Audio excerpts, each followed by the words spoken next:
Hello, welcome to the Amazing Minecraft Podcast, episode number 41 for September 15th. It's been a little bit. It's been like 2 weeks. A few things have happened. We started school, have a few other things going on, so we haven't been able to record. Right now we're both feeling not great, so if you hear us like sniffling or like just talking with a stuffed up nose, then that is the reason why. But nevertheless, we aren't going to let that stop us for recording a podcast. So, I've been doing a few things, mainly getting to 13,000 damage. Let's go! So, finally, after months of grinding, I got the Pigman sword. Yay! Oh, it does no damage. But I wouldn't stop there. I then grinded talismans, days, weeks, and months. I reforged all my armor fierce, and I reforged my sword spicy, because those are the best damage ones. I couldn't afford money for ancient and renowned and all that, because that's all like really expensive and I don't have like cash everywhere. I waste money like it's 1940.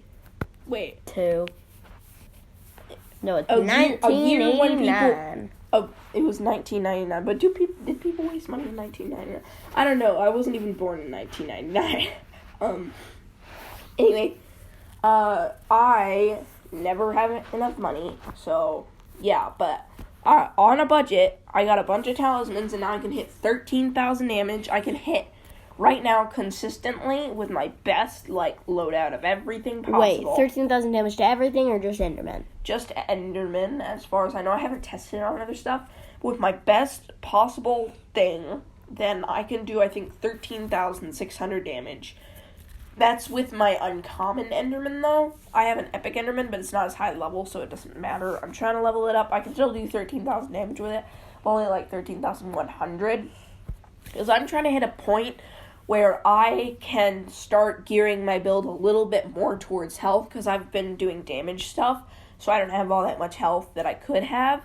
Because right now I'm like 924 health, because I grinded Fairy Souls for a few hours.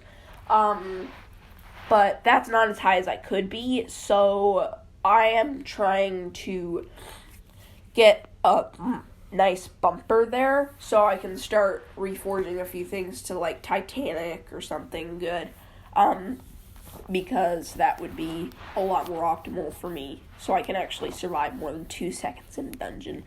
At this rate, I usually die, like, instantly there, so that's... What floor?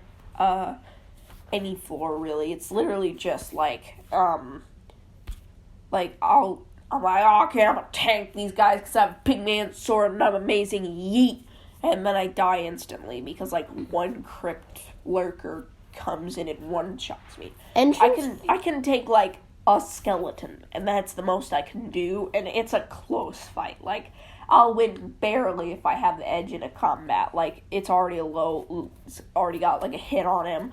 I'm strafing like a boss. For entrance floor, I can beat everything.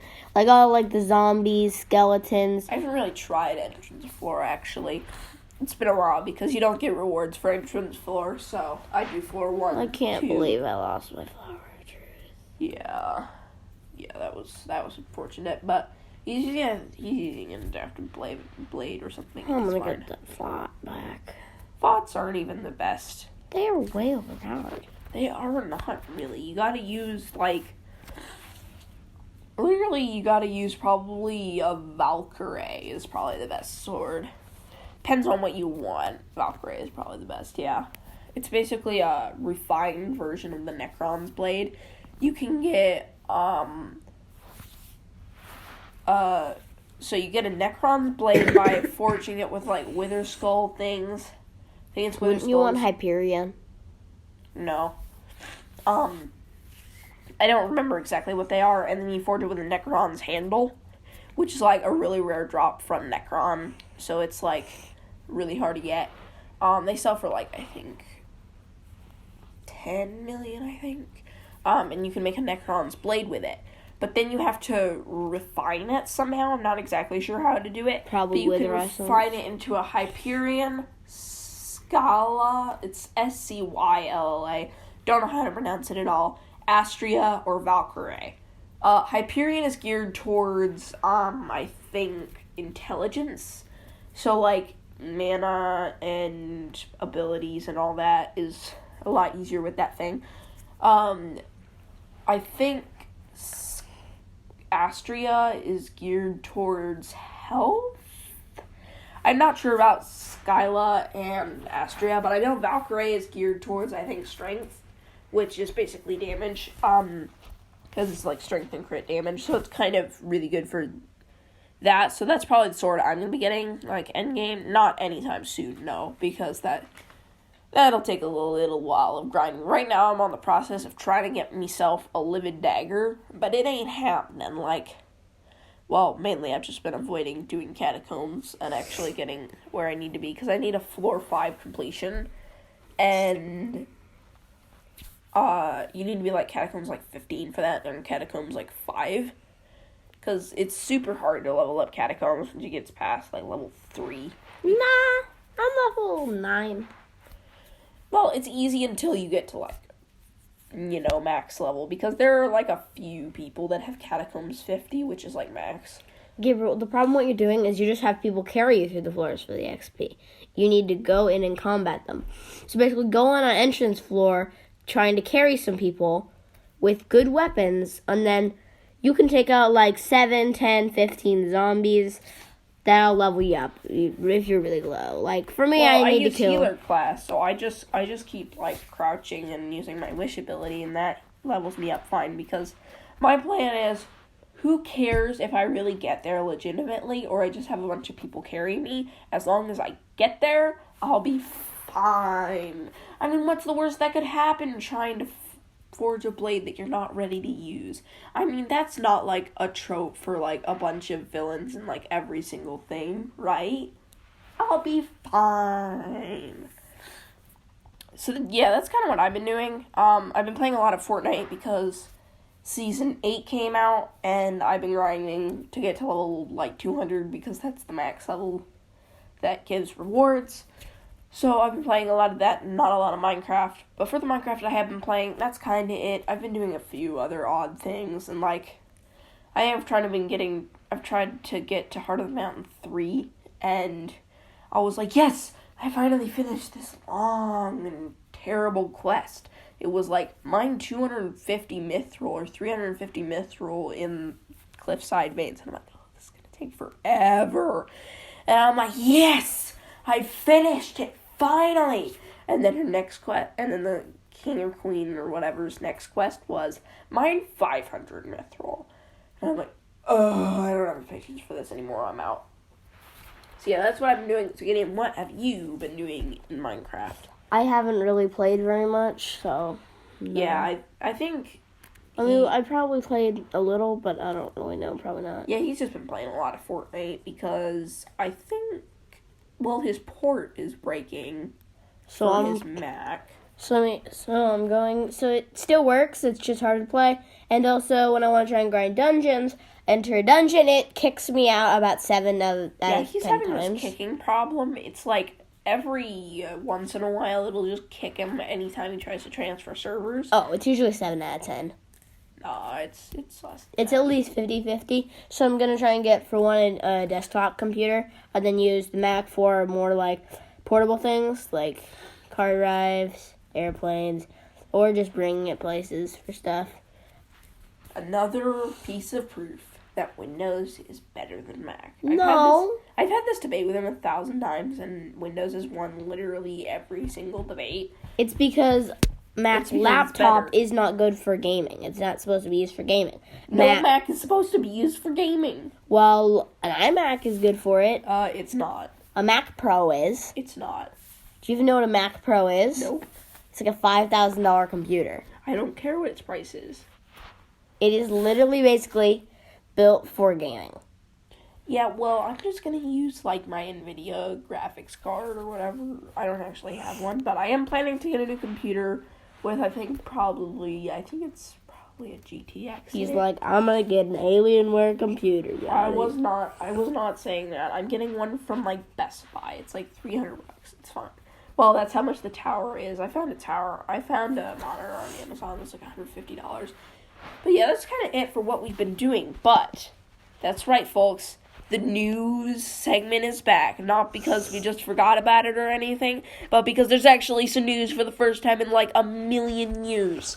So we have Minecraft Snapshot 20W37A, which is like the start of the actual Caves and Cliffs thing. They were like, yay, Caves and Cliffs. Wait, no, not Caves and Cliffs. We meant the prelude to Caves and Cliffs that actually gives you nothing, but we don't care. We need an update.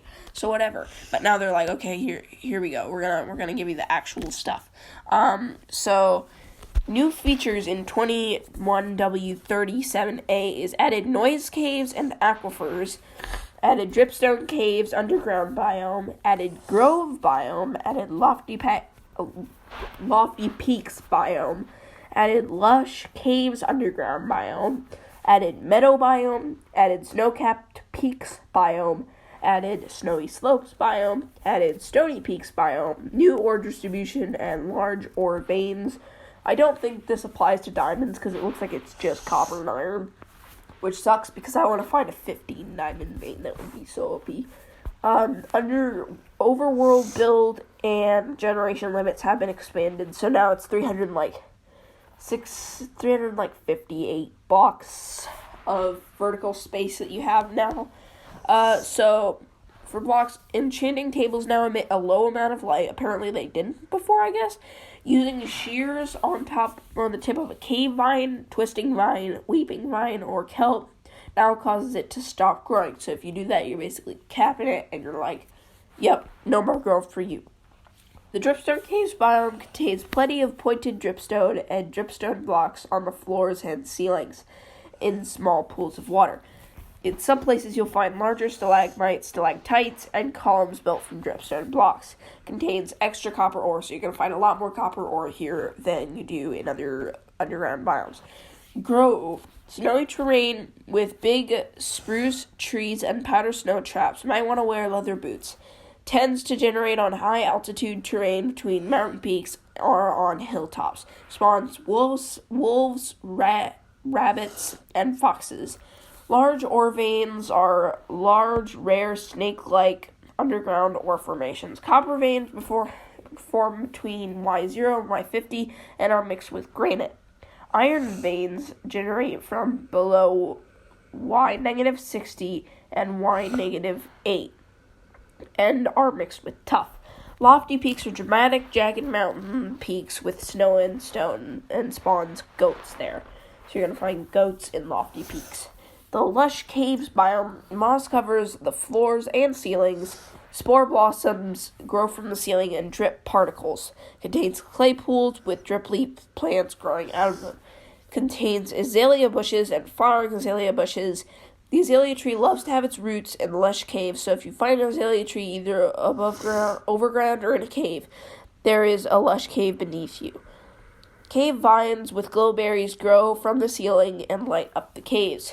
Meadow biome are large grassy and flowery biomes that tend to generate high up on plateaus or next to large mountain ranges. Sometimes contains a lone, tall oak or birch tree, often with a bee nest. So you're going to be able to find bee nests here, so if you're looking for one, you know where to look now. Spawns donkeys, rabbits, and sheep. It says on the article, think Sound of Music. Apparently this is a thing in that movie. I've never watched the movie. Haters gonna hate. I don't care at all. But anyway, to mob spawning. Monsters only spawn in places where the light from blocks is 0. Skylights still prevent spawning like before. Fix an issue where players in multiplayer can face far fewer enemies than intended, particularly when other players are flying. New ore distribution. Changed ore generation to match the new world height to add more strategy to mining. There's no longer one single Y level best for all ores. You need to make trade-offs. Iron ore generates below Y72 with a strong bias towards Y16. Iron ore also generates above Y112 with more iron ore as you go higher. Copper ore generates between Y0 and Y96 with a strong bias towards Y48. Copper ore generates in larger amounts in the dripstone caves biome. Lapis lazuli generates below Y64 with a strong bias towards Y0. However, lapis below Y32 or above Y32 cannot generate exposed to air. It will either be buried or inside water. Coal generates above Y0 with a strong bias towards Y96 and above.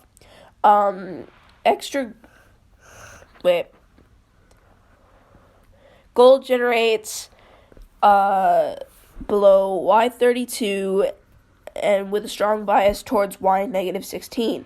Extra gold can still be found in Badlands biomes. Redstone ore generates below Y16, and redstone ore generation gradually increases as you go below Y32 and further down. Diamond generates below Y16 with more diamond the lower you go. Diamonds have reduced air exposure, so you will find more diamonds buried or underwater than exposed to air. Noise caves and aquifers. Man, this is a massive article. Okay, yeah, it's insanely long. I think we're going to have to stop here. No, we can get to probably all the way to technical changes, maybe. Yeah. We'll go to technical changes. After that, it's just code lines, because this is, massive. It's the first snapshot in a few months, so it's going to be big. All this reading is just, Noise caves are a new way of generating caves, providing more natural variety. They can get really huge sometimes. Noise caves come in 3 flavors. Cheese caves, like the holes in Swiss cheese. They often form caverns of various size. Spaghetti caves, long squiggly tunnels, sometimes wide and taglo. I don't even know what that is. Where? Noodle caves. They're squigglier and more claustrophobic, variant of spaghetti caves. No, they are now. The noise part of noise caves is a technical term. It has nothing to do with sound. The old cave carvels and canyons will still generate, combining with the noise caves to form interesting cave systems. As with carvers, when noise caves intersect with the surface, they will form cave entrances. An aquifer is an area with local water level independent of sea level. Aquifers are used during world generation and generate bodies of water inside noise caves. This sometimes results in large underground lakes. They can also form inside mountains and on the surface.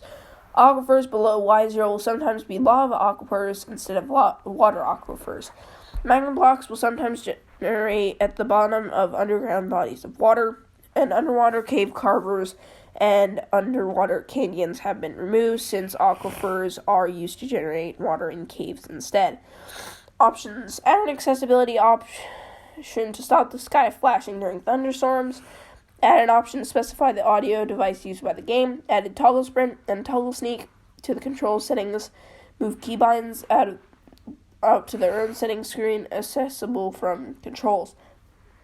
Snow-capped peaks, smooth mountain peaks with ice and snow, spawns, goats, and yeti. Wait, no, actually just goats. It says goats and yeti on the thing, and then just actually goats. So no yeti, just goats. Snowy slopes. Very snowy terrain that can hide powder snow traps. Might want to wear leather boots there. Tends to generate on high-altitude terrain beneath mountain peaks or on hilltops. Spawns rabbits and goats. Stony peaks are that they can be jagged or smooth. They contain goats and contain sometimes strips of calcite. For world generation, it says generation range and build limits have been expanded by 64 blocks up and 64 blocks down to a total range of 384 blocks. I was wrong. It's actually 384. Underground features, structures, and cave generate all the way down to Y-64. Exception, diorite and granite and andesite and dirt don't generate below Y0. Tweak size and positioning of diorite, andesite, and granite generation. Dripstone clusters can no longer be found in normal caves, only in dripstone caves biome. Starting from Y0 and below, and deep slate gradually replaces all stone. Deep slate blobs no longer generate below or above Y0. The terrain shape and elevation varies dramatically independently from biomes. For example, forests and deserts could form up on a hill without needing a special biome just for that. Less diorite, granite, and andesite generates above Y60. Strips of gravel can generate in stony shores, and swamp trees can grow in water 2 blocks deep instead of just 1 block deep. Changes in 21W37A. Villagers, Vindicators, Pillagers, Evokers no longer attack baby villagers. Axolotls now only spawn in lush caves. Also, the villagers think it's nice that they can show some humanity for villagers. Like, at least don't kill the baby ones. Axolotls can now have their own separate mob cap. Raise the cloud level from 128 to 192. There's a bunch of technical changes and JEFR profiling and loot tables and old world conversion. Whatever. Just a bunch of coding and bugs and all that. But yeah, that is pretty much it for this episode of the Amazing Minecraft Podcast. So hope you enjoyed. And until next time, keep mining and stay crafty. Goodbye.